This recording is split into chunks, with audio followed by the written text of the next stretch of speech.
para podermos adorar o nome do Senhor Jesus Cristo e continuarmos meditando na sua santa, bendita e maravilhosa palavra. Eu convido vocês que abram suas Bíblias em Gênesis capítulo 1. Nós faremos a leitura nessa manhã introdutória apenas de um verso de número 4. Gênesis capítulo 1.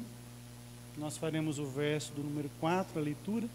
Nós estamos dedicando esse ano de 2022 para estudarmos o livro de Gênesis.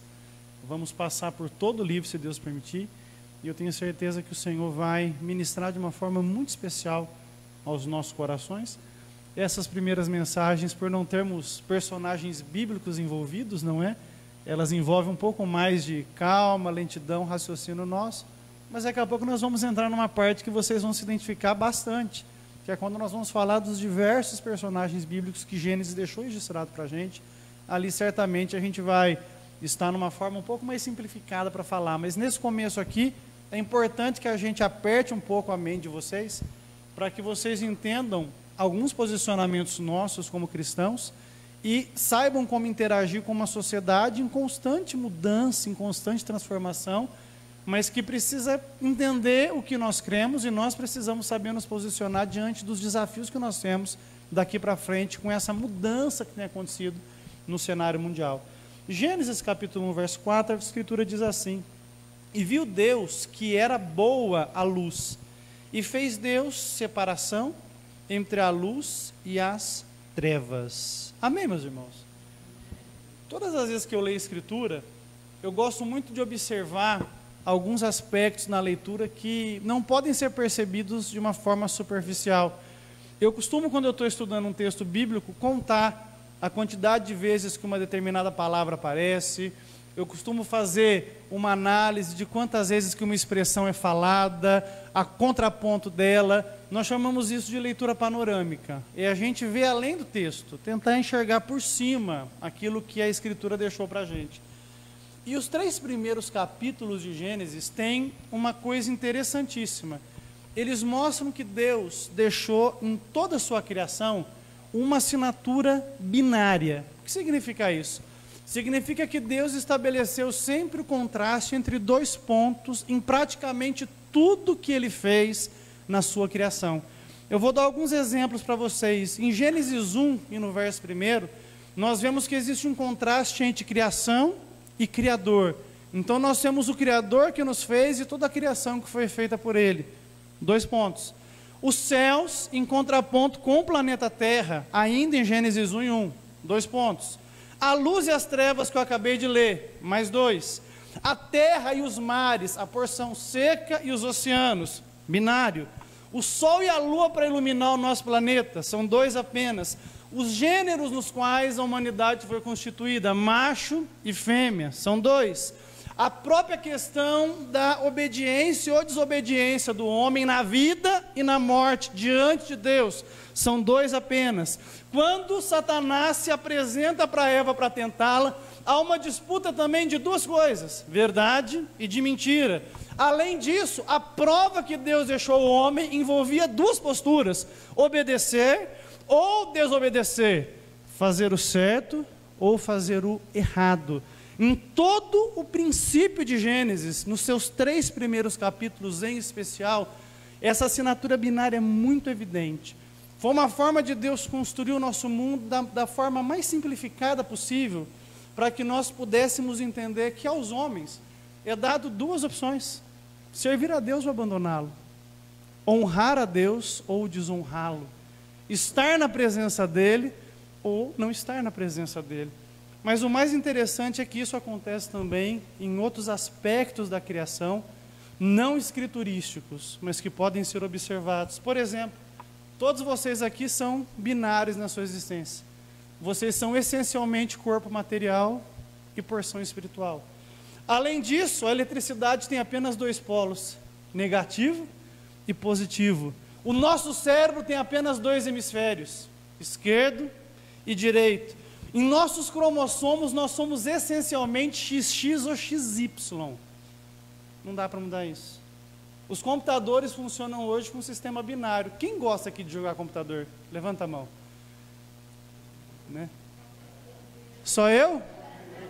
Tem um monte de gente que ficou com vergonha. Nossa, na IPR pode jogar ou não pode?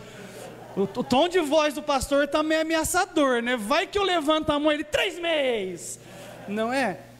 Então, tudo aquilo de bonito que você vê na informática funciona através de uma linguagem binária.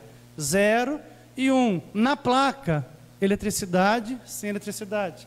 Os físicos apontam que todo o universo se baseia em eletromagnetismo e em gravidade. 2. O átomo, ele é uma porção interessantíssima. O de hidrogênio, por exemplo, possui apenas um próton e um elétron. 2 também. É o elemento mais presente no universo. Na sua saúde, você pode estar saudável ou doente. Não tem meio do caminho. E nas decisões morais? Existe certo e errado, moral e imoral, desejável ou repulsivo. A nossa posição diante de Deus é binária. Ou somos justificados diante de Deus por Cristo, ou somos condenados ao inferno. Ou somos escolhidos, ou somos reprovados. São 2 apenas também. Tudo que existe no universo funciona dessa forma. Por que Deus fez isso?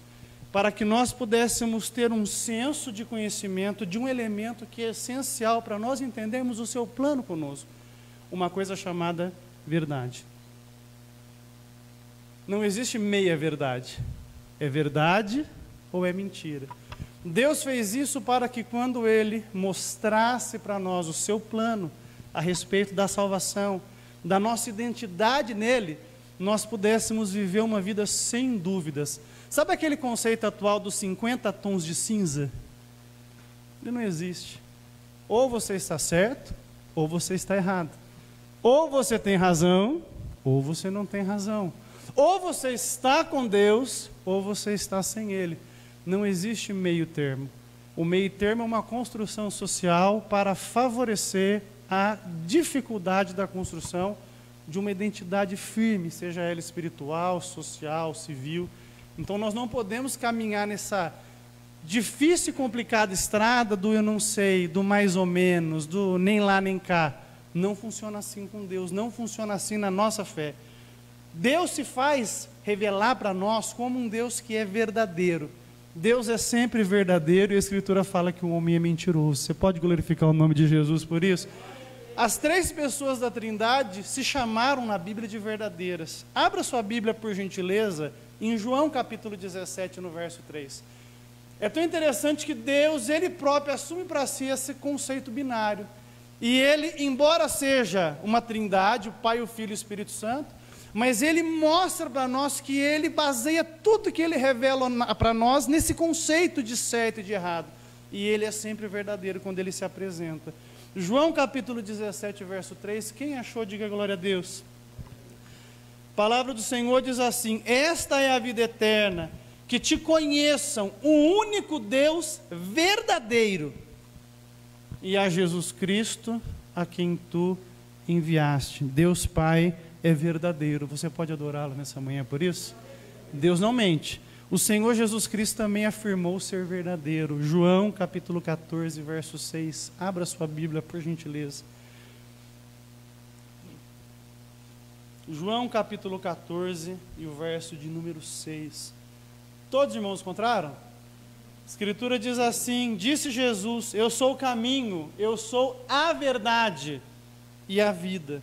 Ninguém vem ao Pai a não ser por mim. O Pai é a verdade, o Filho é a verdade também, mas o Espírito Santo também é a verdade. Abra sua Bíblia em João capítulo 15 e versículo 26. Louvado seja Deus. João capítulo 15, versículo 26, a Escritura Sagrada diz assim: quando vier o conselheiro, que eu enviarei a vocês da parte do Pai, o Espírito da verdade, que provém do Pai, ele testemunhará a meu respeito. O Pai é a verdade, o Filho é a verdade e o Espírito é da verdade. Louvado seja Deus.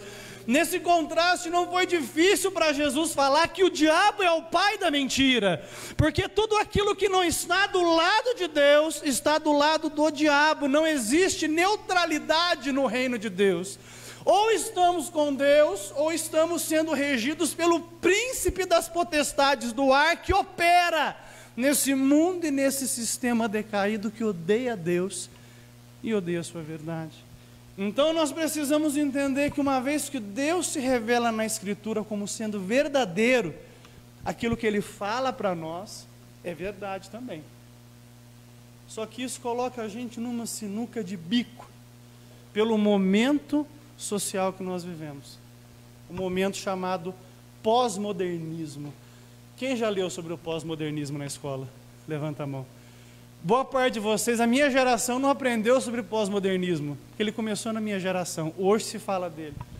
O pós-modernismo é um tempo histórico que envolve arte, cultura, entretenimento, filosofia, em que acontece uma mudança na forma de se perceber verdade.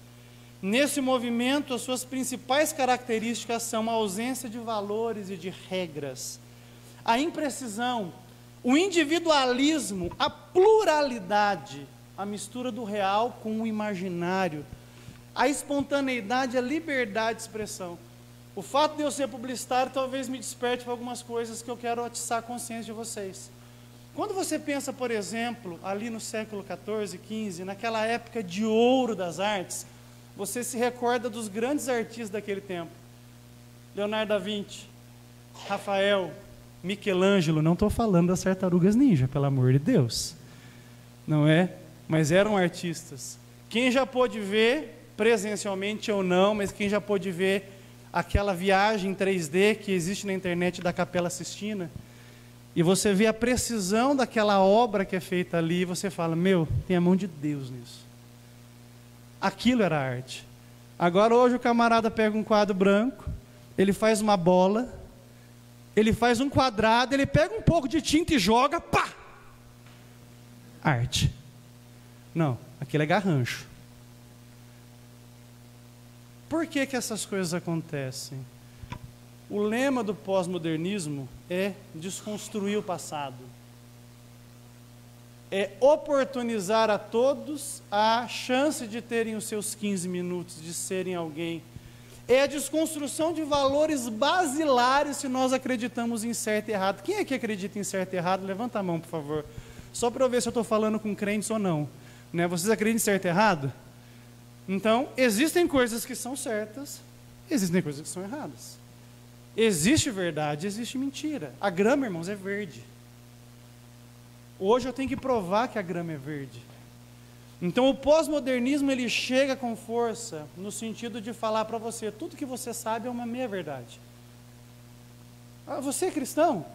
Legal, né? Eu não sou cristão, eu sou pagão, né? Você está com a verdade, eu estou com a verdade também. Ah, você gosta de brigadeiro? Brigadeiro para mim é fruta. E não vem falar que não é preconceituosa, brigadeirofóbica. Então, quando nós não temos uma concordância, forjamos palavras para gerar uma coisa chamada preconceito. O pós-modernismo faz isso.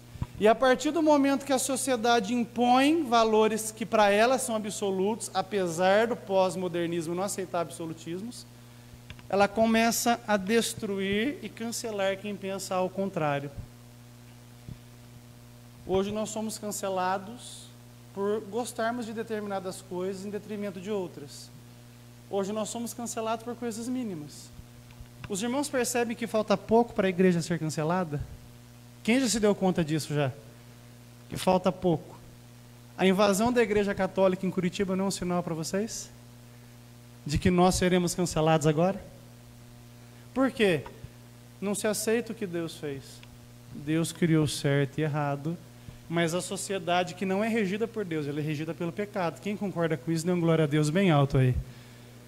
A Escritura é verdadeira quando ela diz que o mundo jaz no maligno, sim ou não? Então todas essas efervescências que surgem, que são chamadas na sociedade de revolução, na verdade são corações pecadores e obstinados que querem se levantar contra a autoridade de Deus e da sua palavra.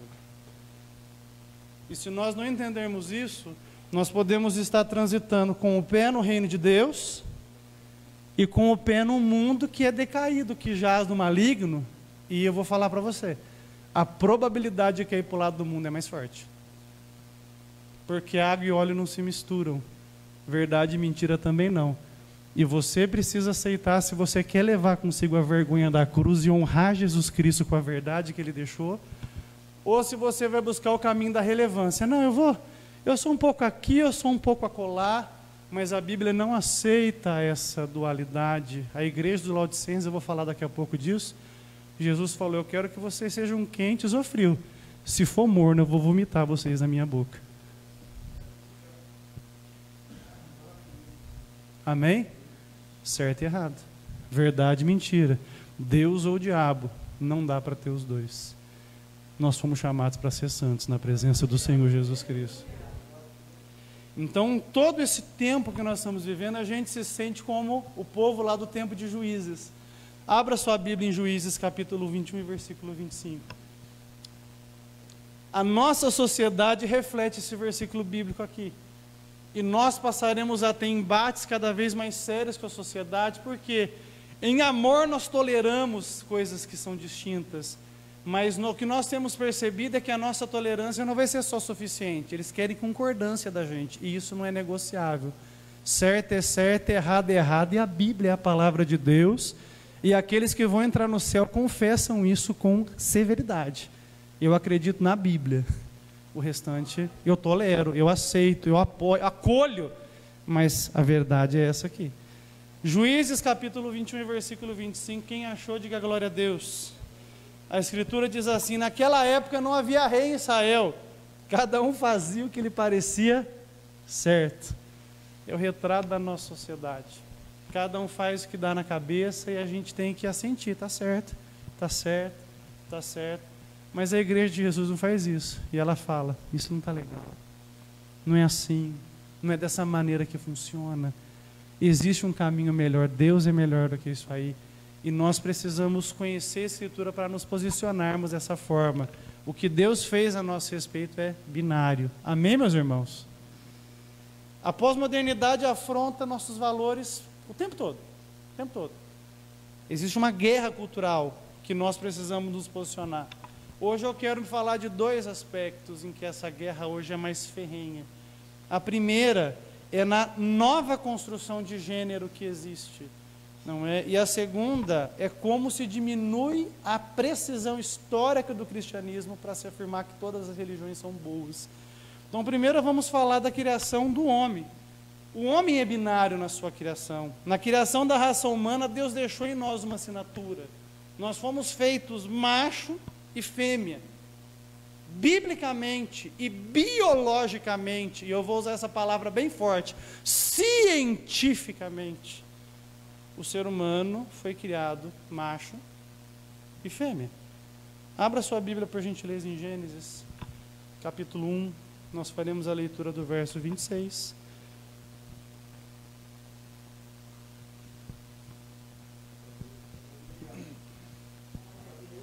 Gênesis capítulo 1, versículo 26.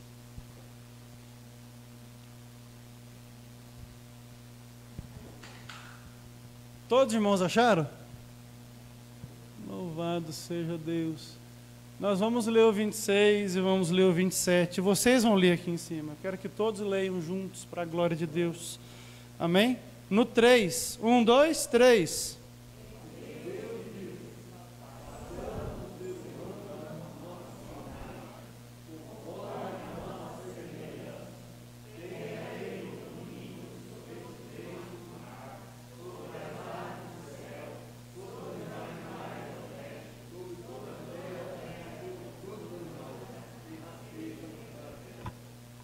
Vinte e sete.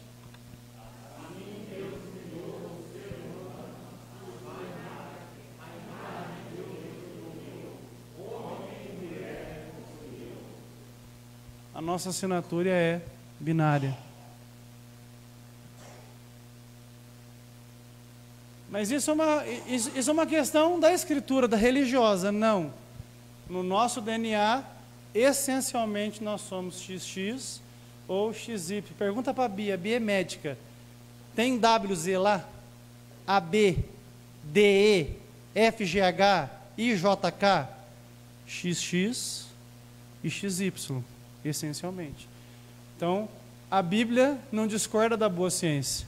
O que está escrito foi confirmado, cientificamente. Como os pós-modernos dizem que a ciência nos salvará, que ela nos salve disso também.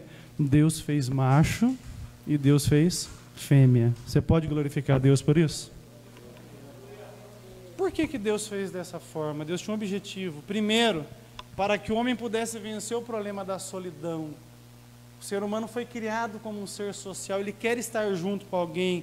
Gênesis capítulo 2 e verso 18, abra sua Bíblia por gentileza. Olha que interessante, Deus pensou numa necessidade basilar nossa. Nós somos seres sociais que precisam de companhia.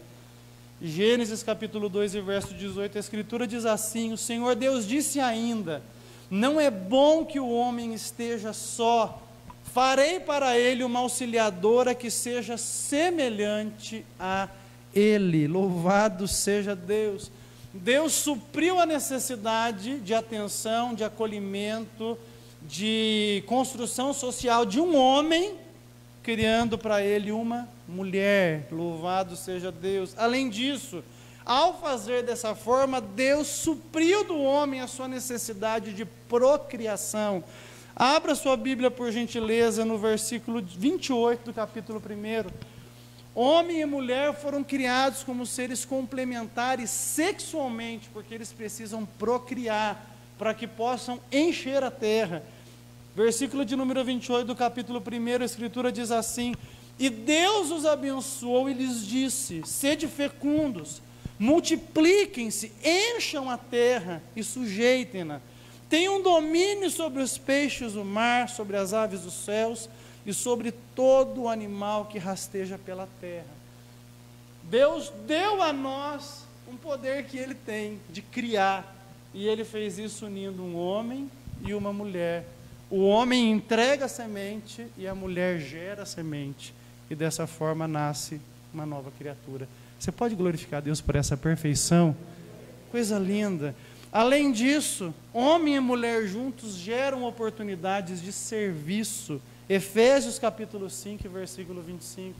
É uma chance única que nós temos de desempenhar serviço voluntário e amoroso que une a nossa identidade com a de Deus, que é generoso, que serve a humanidade, que nos coroa de bens, de alegrias. Nós podemos fazer isso também no nosso núcleo familiar imediato. Isso é maravilhoso. Efésios capítulo 5, verso 25.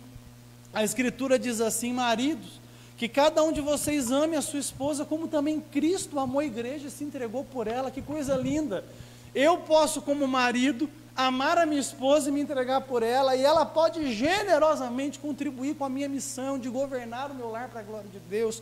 É uma oportunidade de serviço, uma possibilidade de prazer conjugal, porque o prazer conjugal é dom de Deus, vem dele. Não é sujo como alguns dizem ser, não é diabólico como alguns dizem ser, mas é santo quando feito nos limites que Deus estabeleceu, nos sagrados limites do santo matrimônio.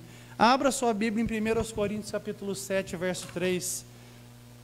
Esse é o versículo favorito dos esposos. Todo esposo falou esse versículo para a esposa ao menos uma vez na vida. Se não falou é porque não sabia que estava escrito. Vai começar a falar a partir de hoje. Né, Rodrigo? Você está olhando para mim rindo, camarada?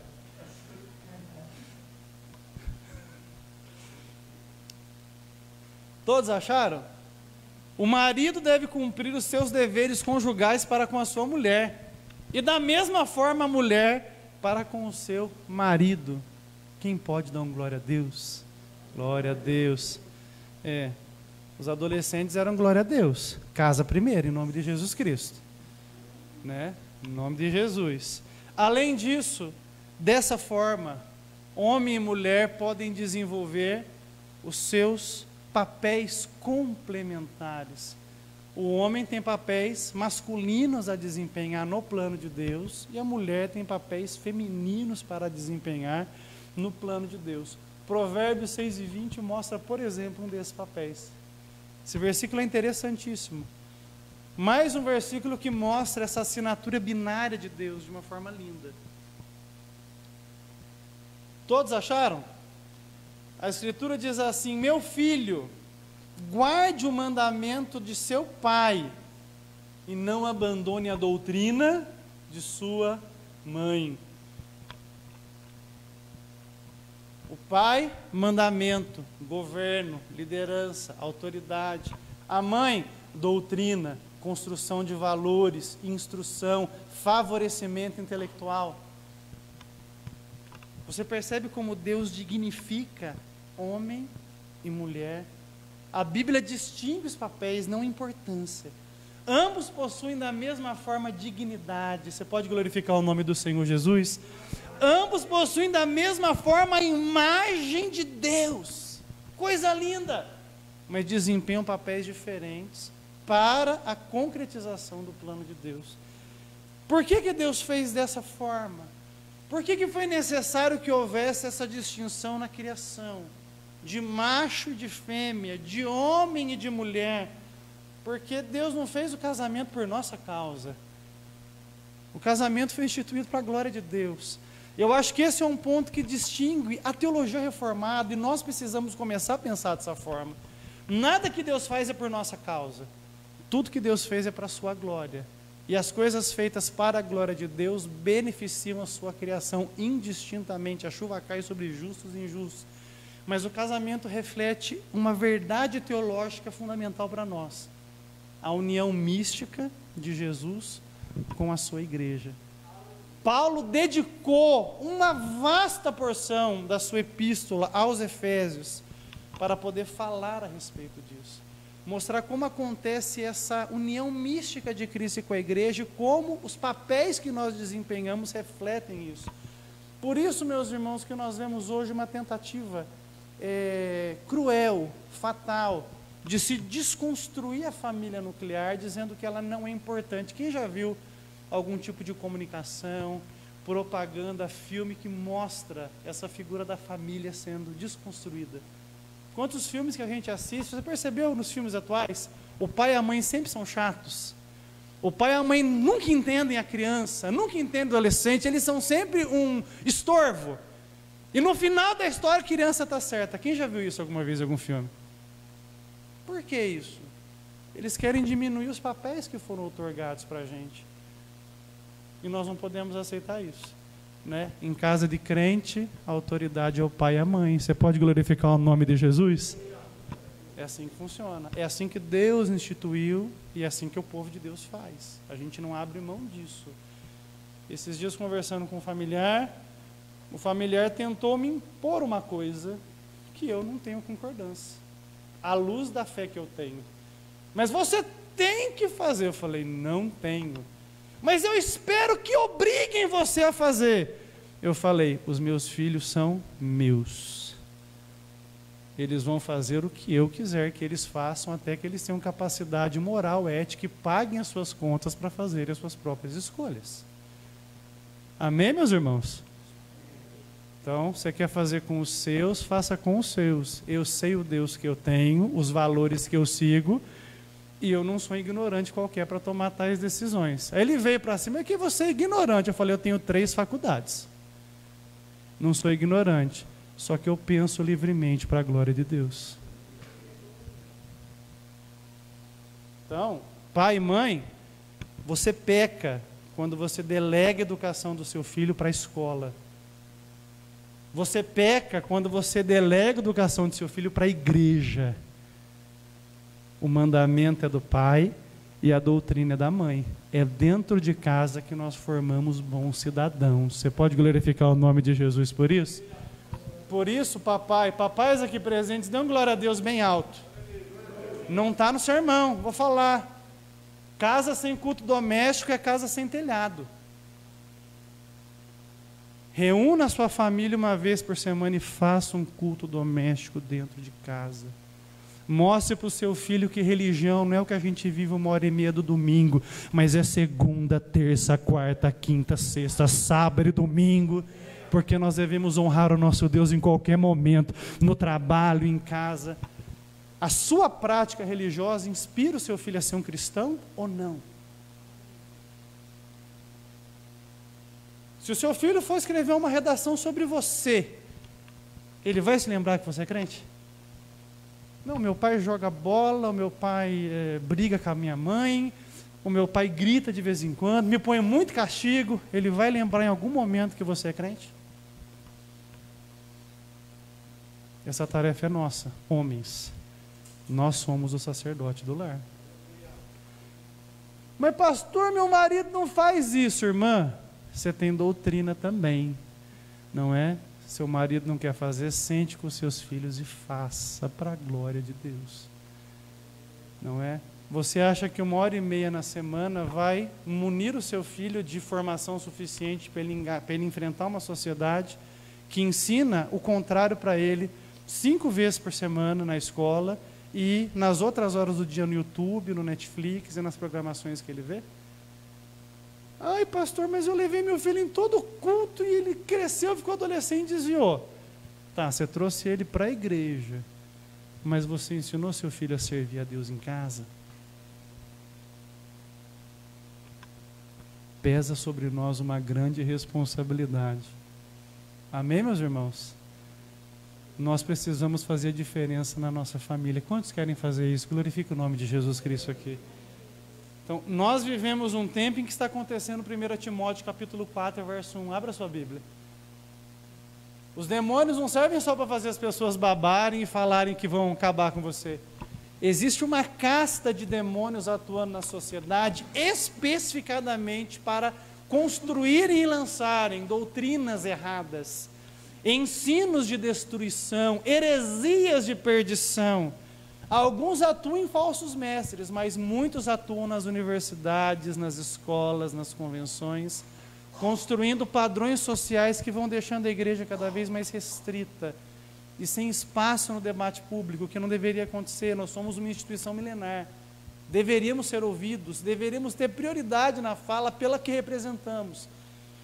1 Timóteo capítulo 4, verso 1, ora, o Espírito afirma expressamente que nos últimos tempos alguns apostatarão da fé, por obedecerem a espíritos enganadores e a doutrinas de demônios. Uma doutrina que diz que a família não é importante provém de demônios. Um ensino que diz que pai e mãe não podem instruir os filhos são provenientes de espíritos enganadores, à luz da Escritura.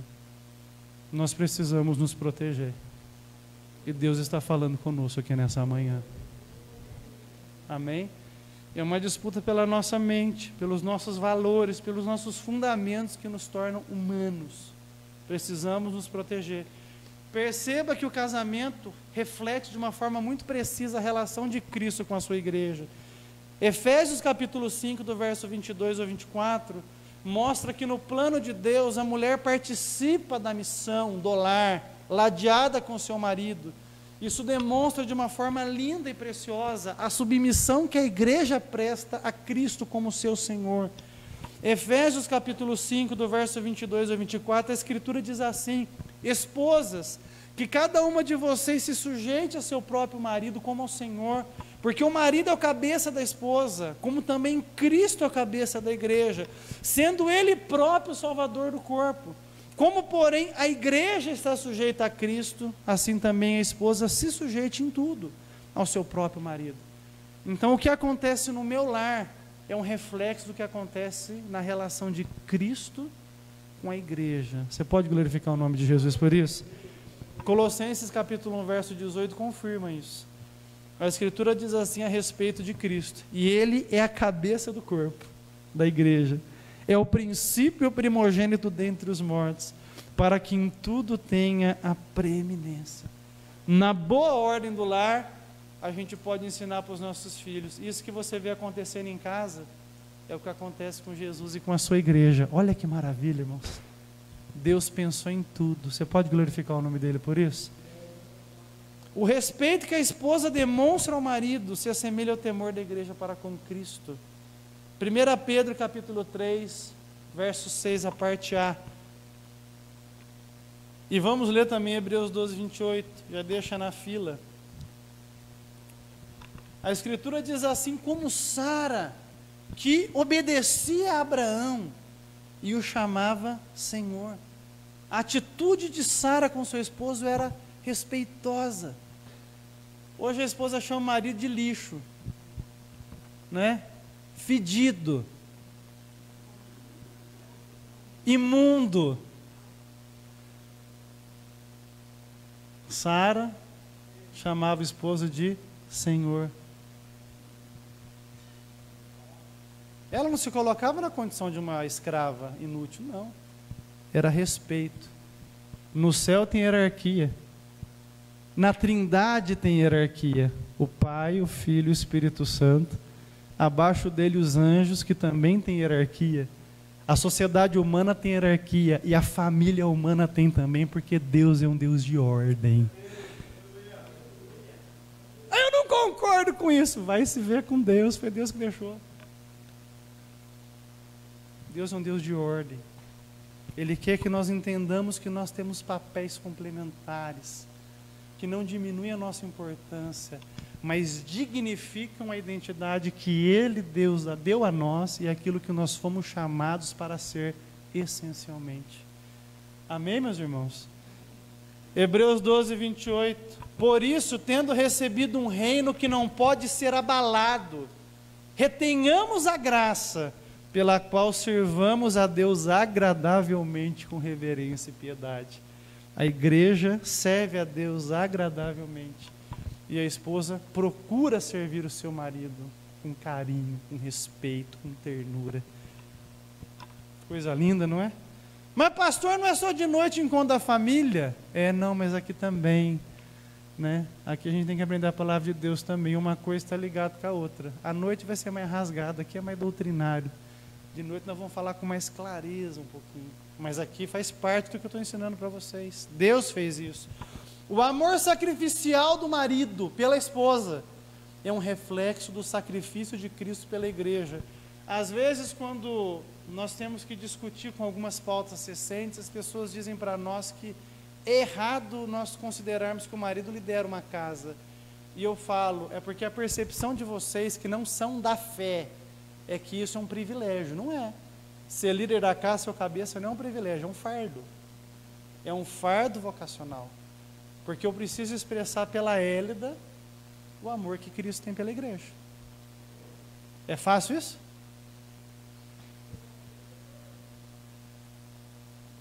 Meu amor, você é um doce.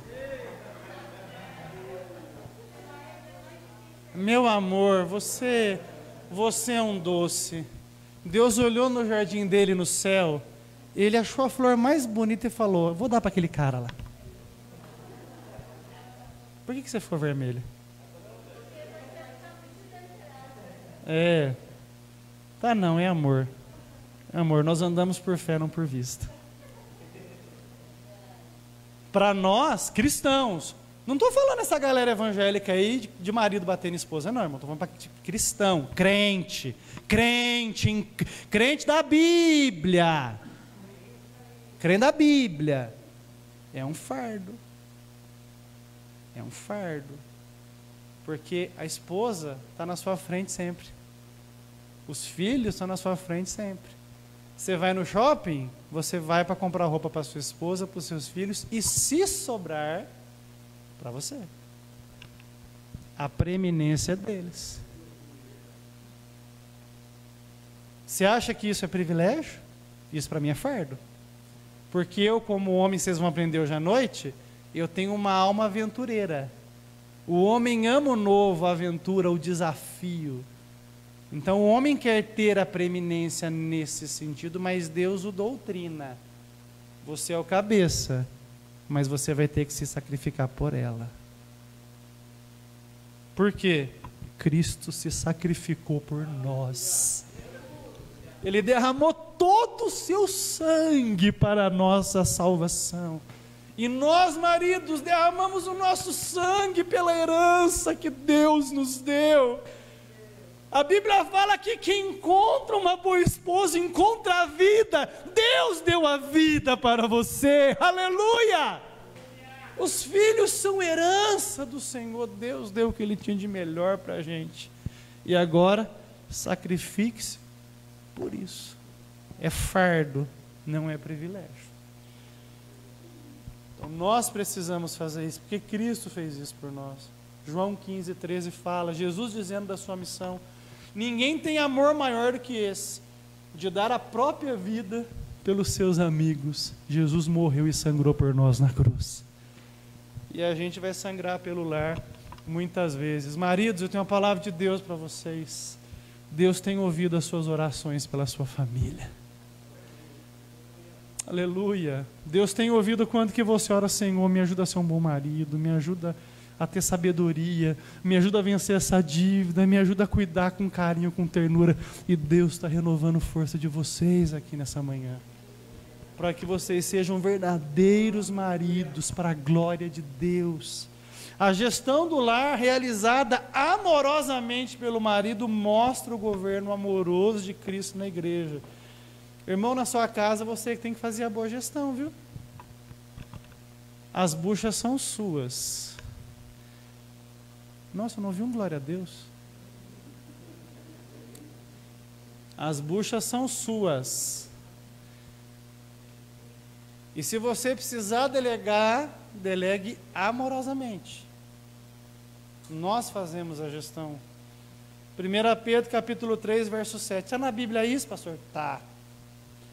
Do mesmo modo, vocês, maridos, sejam sábios no convívio com as suas mulheres.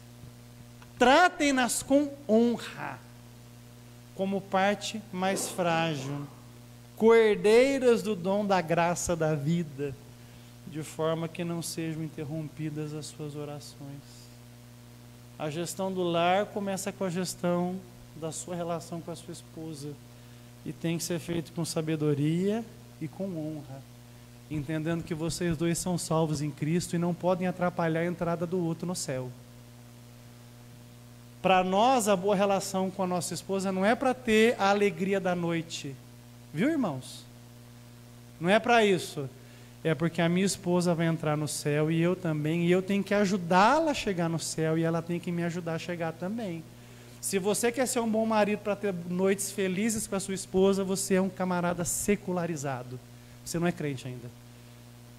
Eu tenho que me empenhar pela Hélida, não para me deitar com ela, mas porque eu preciso ajudá-la a chegar no céu, para onde eu estou indo por causa do sangue de Jesus. O restante é consequência. Você pode glorificar o nome de Jesus Cristo para isso? É nesse ponto que a gente separa a palestra de evangelho. A palestra da família faz tudo para você ter uma boa vida sexual com a sua esposa. Só para isso que serve. Mas o evangelho te ensina que você é servo dentro da tua casa, que você tem que trabalhar pelo evangelho lá dentro, que é seu dever, marido, que o evangelho esteja dentro da tua casa, para que os seus filhos tenham testemunho do que é ser um cristão que vive, que faz a diferença. Seu filho tem que ver você orando em casa, tem que ver você lendo a Bíblia, tem que ver você ajudando a sua esposa, tem que ver você sendo carinhoso, maduro, equilibrado na gestão da vida, e não descabeçado, que aqui dá glória a Deus e lá fora fala palavrão. Não adianta. Você está mostrando para o seu filho que ele pode ser um hipócrita. Tem que ser crente aqui, tem que ser crente lá também. Ouvi um glória a Deus, hein? Fiquei feliz. Amém, irmãos? É tão verdade que Deus dignifica o casamento a esse modo, tão verdade, que a conclusão do plano da salvação vai se dar numa grande festa de casamento. Irmãos, nosso Deus é festeiro. Você pode glorificar o nome de Jesus? O primeiro milagre de Jesus foi num casamento, e a última coisa que nós esperamos como cristãos é um outro casamento. Abra sua Bíblia em Apocalipse 19, do verso 7 e do verso 9. O primeiro milagre foi num casamento, porque Deus fez macho e fêmea. O último ato do plano da redenção é num casamento também, o esposo casando com a esposa. Coisa linda, Deus é binário, louvado seja o nome de Jesus. Todos acharam? A Escritura diz assim: regozijemo-nos e alegremo-nos e demo-lhes glória, porque vindas são as bodas do Cordeiro, e já sua esposa se aprontou. E foi-lhe dado que se vestisse de linho fino, puro e resplandecente, porque o linho fino são as justiças dos santos. E disse-me: escreve, bem-aventurados aqueles que são chamados à ceia das bodas do Cordeiro. E disse-me: estas são as verdadeiras palavras de Deus. Hoje você é a noiva de Cristo, lá você vai ser a esposa dele. Amém? O pecado entra no mundo, numa família. O primeiro milagre de Jesus foi num casamento, família. O último ato da redenção é um esposo se casando com uma esposa, família. Deus, ele é binário. Glorifica o nome de Jesus Cristo aqui nessa manhã. O sistema binário de Deus também aponta para o plano de salvação, claramente. E aqui eu tenho que falar para crentes e para descrentes. Não temos ninguém que não seja crente aqui, mas a primeira parte é para vocês. Preste atenção nisso. No pós-modernismo, todos os caminhos levam a Deus, não é? Não pode ser de qualquer lugar. Se você faz o bem, está tudo bem. O importante é fazer o bem, né? É fazer o bem. Não é assim que funciona no Evangelho. Os cristãos nem sempre fazem o bem, mas eles são lavados no sangue de Jesus Cristo e reconhecem Ele como Salvador e Senhor. E essa bondade de Cristo nos constrange a sermos melhores. As religiões te ensinam a ser bom, o Evangelho te ensina que você não é bom, mas alguém que é bom morreu por você, para te dar vida. Tem diferença. As religiões te dizem que você pode ser o cara, aí você vai herdar o céu. O Evangelho diz que você nunca vai ser o cara, mas o cara morreu por você, ressuscitou e te colocou lá dentro. Tem muita diferença, não é? Então no pós-moderno, qualquer caminho leva para Deus. E quando eu falo isso, jamais, em condição alguma, eu estou orientando você como cristão a ser um camarada xarope, a ser um chato, né? Tem o xiita e tem o chato. De você sair por aí apontando o dedo na cara de todo mundo e mandando todo mundo para o inferno. Eu não estou mandando você fazer isso. Eu estou dizendo para você que existe um caminho bíblico de salvação, e é só esse, não tem outro. Ninguém vai chegar no céu a não ser por Cristo. Ninguém, irmãos. Pode ter sido melhor budista, pode ter sido melhor muçulmano, pode ter sido melhor espírita, sem ser lavado no sangue de Jesus, não passa lá dentro. Assim é para entrar no céu o sangue do Cordeiro. Você pode glorificar o nome de Jesus por isso? É por isso que você toma ceia, para sinalizar que é pela morte de Jesus expressa no corpo e no sangue dele, no vinho, que você entrará nas mansões celestiais. Nós devemos ter um trato respeitoso com todos. Irmãos, eu trabalho no terceiro setor. O terceiro setor é povoado por pessoas ligadas a religiões de espiritismo, de matiz africano. Irmãos, temos um excelente convívio, brincamos, rimos. Quando eles dão brecha, eles falam alguma coisa para mim, para me cutucar. Quando eu tenho brecha, eu dou uma cutucada neles também. E é tudo bem, tem que ser assim. Mas jamais eu posso afrouxar um valor bíblico. Então, se ele me perguntar, o que você pensa da minha fé? Respeito, espero que você cresça nela, que ela te faça uma boa pessoa. Mas quando você quiser saber de salvação, eu tenho algo diferente para falar para você. Amém? Respeitar sem abrir mão. Esse é o caminho nosso. Aos crentes que estão aqui, eu preciso falar um trem com você, meu irmão. Você tem que entender, a pós-modernidade tem deixado a gente ficar muito morno, não é? A gente vive um tempo de mornidão espiritual na igreja. Ou não? Ou você acha que a igreja está mil maravilhas? Quem acha que está tudo lindo na igreja? Mil maravilhas! Tá não, irmãos. Abre sua Bíblia em Apocalipse, capítulo 3. Verso 15, verso 16. Eu vou acreditar que está tudo bem na igreja quando os crentes estiverem lendo a Bíblia regularmente, orando regularmente, servindo aí fora regularmente, disputando não o microfone da igreja, mas espaços sociais aí para pregar o Evangelho. Aí nós estamos bem. Mas nós temos vivido um tempo de mornidão espiritual, de outro evangelho. Apocalipse 3, do versículo 15 ao 16. Quem achou, diga glória a Deus. Jesus dizendo: conheça as tuas obras. Você não é nem frio, nem quente. Quem dera você fosse frio ou quente. Assim, porque você é morno e não é frio nem quente, eu vou vomitar você da minha boca. Que palavra forte, irmãos. Ai, Jesus não fala desse jeito, Jesus é luz. Olha, eu vou vomitar você. Você percebe que aqui é binário também? Jesus falou, eu quero que vocês sejam frios ou quente. Frio, porque o frio sabe que está frio e ele se arrepende para se aquecer. E o quente sabe que está quente. Ele está engajado, ativo, frutífero, participando, se envolvendo, buscando. Mas o morno, né? E aí, irmão, você está indo na igreja? Tô. Está lendo a Bíblia? Tô. Se orou essa semana? Tô. Você foi na escola dominical? Tô. Desconectado. Sabe explicar alguma doutrina da sua fé? Doutrina? Ah, não pode usar calça. Ah, não pode cortar o cabelo. Não, lá na minha igreja não tem doutrina. Não, doutrina nós temos muito. Vocês estão ouvindo 1 hora de doutrina já. Não temos costumes. Doutrina tem bastante. Mas não sabe explicar. Por quê? É morno. Irmãos, a igreja não pode ser um alívio de consciência.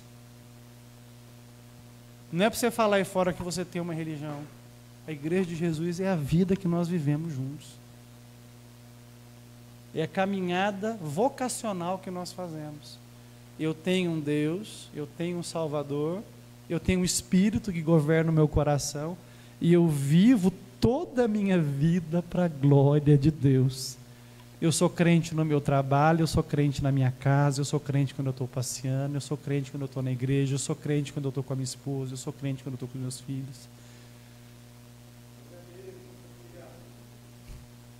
Você tem que ser quente, irmãos. Ou perceba que você está frio e se aqueça nessa manhã, o Espírito está aqui. Ele pode tocar em você e te renovar. O Espírito Santo, ele sopra a vida onde ele quer e ele pode alcançar você nessa manhã.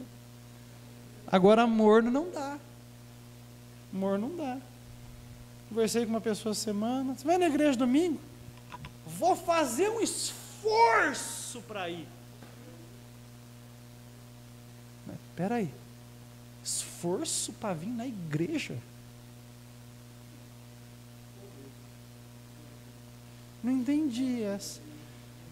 A unção de João Batista desceu, mas aí eu me contive. Falei, não, Sérgio, vai para Tangamandapé. Evita a fadiga, Sérgio. Fazer esforço, não desse jeito, esforço. Não falei isso. Pensei muito mais. Mas aí me contive, né? Exercitei o fruto do Espírito e orei. Senhor, me ajuda, Jesus. Vocês percebem como nós não valorizamos isso aqui?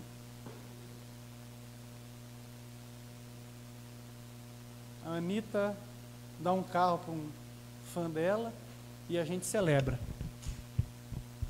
Irmão, para ela dar um carro, uma cidade, um estado, nem dói no bolso. Mas quando a igreja de vocês dá uma cesta básica que é pesado, não fala nada.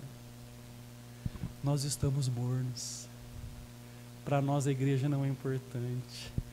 E se a noiva não é importante, o noivo muito menos, porque a noiva ao menos você enxerga.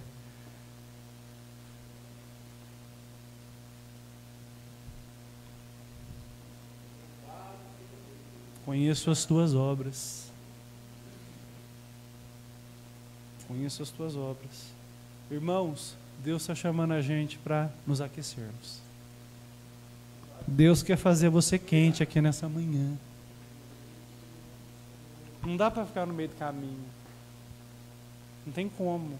Então, se eu sou noivo do Cordeiro, a minha vida é vivida para Ele, para honrá-lo. Eu não quero ser morno, eu quero ser quente, porque se eu perder o meu sabor, o que resta de mim? Mateus capítulo 5, verso 3. Ai de nós, se formos luzes que não iluminam, se formos sal que não salga. Você foi chamado para fazer a diferença para a glória de Jesus Cristo. Mateus capítulo 5, verso 13. Abra sua Bíblia, estou concluindo.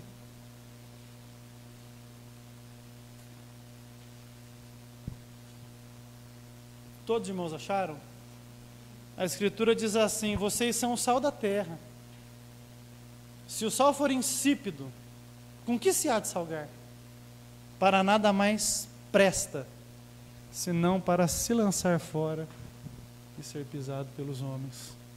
O sal é antiderrapante, irmãos. Quando o sal para de salgar, joga no chão e anda, tu não escorrega. Mas eu não fui chamado para fazer as pessoas não escorregarem. Eu fui chamado para salgá-las, para que elas sintam sede de Deus. E nós promovemos isso quando nós vivemos o Evangelho para a glória de Deus. Amém, meus irmãos? Quantos vão se lançar nisso? Dá a glória a Deus mais alto que você puder dar, em nome de Jesus Cristo aí. Mas esse sistema binário também nos lembra que existe um só caminho de salvação. Irmãos, nunca negocie isso. Pastor, como saber que eu estou me afastando de Deus, que eu estou apostatando da minha fé? É a forma como você reconhece salvação ou não. Todas as vezes que você confessa que existe um único caminho de salvação, você está se afirmando cristão, porque essa é uma crença nossa. Os cristãos são assim, nós acreditamos em verdades absolutas. Abra sua Bíblia em Deuteronômio capítulo 30, verso 19. E outro irmão deixa aberto em Marcos 16, verso 15 e 16. É por isso que os cristãos são chamados de fundamentalistas pela sociedade pós-moderna, porque nós temos fundamentos sólidos que nós não abrimos mãos. Para eles isso é um defeito nosso, para nós é a nossa maior virtude.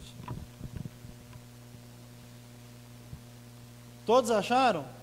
Em Deuteronômio capítulo 30, verso 19, a Escritura diz assim: os céus e a terra tomo hoje por testemunhas contra vós, de que tenho te proposto vida e morte, bênção e maldição. Escolhe, pois, a vida, para que vivas tu e a tua descendência. Então, diante de Deus, vida e morte, bênção e maldição, não tem meio termo. Nós precisamos nos posicionar. Jesus deixou isso bem explicado para a gente em Marcos capítulo 16, verso 15 e 16. A Escritura Sagrada diz assim, Jesus dizendo: vão por todo o mundo, preguem o Evangelho a toda criatura. Quem crer e for batizado será salvo. Quem, porém, não crer, será condenado. Não tem meio termo. Há um só caminho de salvação revelado e é Jesus Cristo. Reverencie esse nome para a glória de Deus. Não trate Jesus como um qualquer e o cristianismo como qualquer fé. Não é assim. Jesus é um único e suficiente Salvador. O cristianismo é um movimento originado da obra de Cristo na sua morte e ressurreição, uma fé histórica, historicamente verificada. Uma particularidade do cristianismo com qualquer outra religião, a nossa fé é histórica. Nem a história pode negar o cristianismo, ela foi dividida em antes e depois de Cristo. Ele pisou na terra, ele esteve entre nós.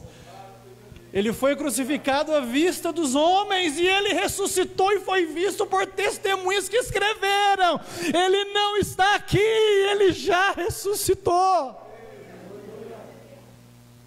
Se você ignorar isso, você apostatou da fé. Aí começam os degraus da apostasia, ó. Qualquer religião presta. A Bíblia não é a palavra de Deus, ela contém a palavra de Deus e vai descendo. Igreja não é fundamental, eu posso servir a Deus em casa. Vai descendo, vai descendo, vai descendo, daqui a pouco, você não era crente? Eu fui. Aí abri a minha mente. Abriu a sua mente para as trevas e vai ser condenado por toda a eternidade.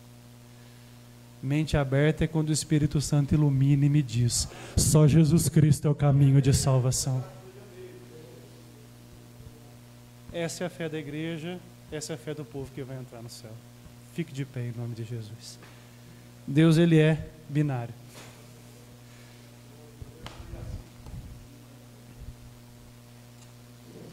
Sim, sim, não, não, hein? Nem citei essa.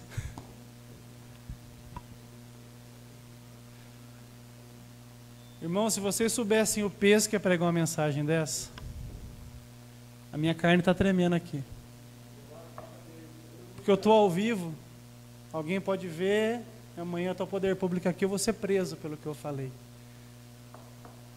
É tão mais fácil pregar milagre, cura, vitória, prosperidade. Mas eu, na fraqueza da minha carne, eu prometi para Ele que eu vou ser fiel a Ele até o fim. E eu quero inspirá-los nessa mesma pisada. Nós precisamos ser cristãos históricos. E sermos, como cristãos, um sinal histórico do reino de Deus. E é assim que o cristianismo funciona. Nós somos vitoriosos não pela relevância, mas por levantarmos bem alto o nome de Jesus Cristo de Nazaré. E expormos o nome dele como aquele que foi crucificado por nossos pecados, mas ressuscitado pelo poder de Deus para a nossa justificação. Você precisa se posicionar nessa manhã, na sua vida. Não aceite a mornidão espiritual. Se desintoxique das mentiras desse mundo. E volte os seus olhos para a palavra de Deus, que é mais penetrante que espada alguma de dois gumes, para que você seja iluminado pelo Espírito Santo e faça a diferença para a glória de Deus. Nós vamos orar nesse momento. E eu quero que você fale com Deus sinceramente: Senhor, eu tenho que ser diferente. Minha vida tem que ser outra na sua presença. Eu não quero mornidão. Eu quero estar aquecido pelo fogo do Espírito Santo. Aleluia. Irmão Rodrigo, vem orar ao Senhor, em nome de Jesus.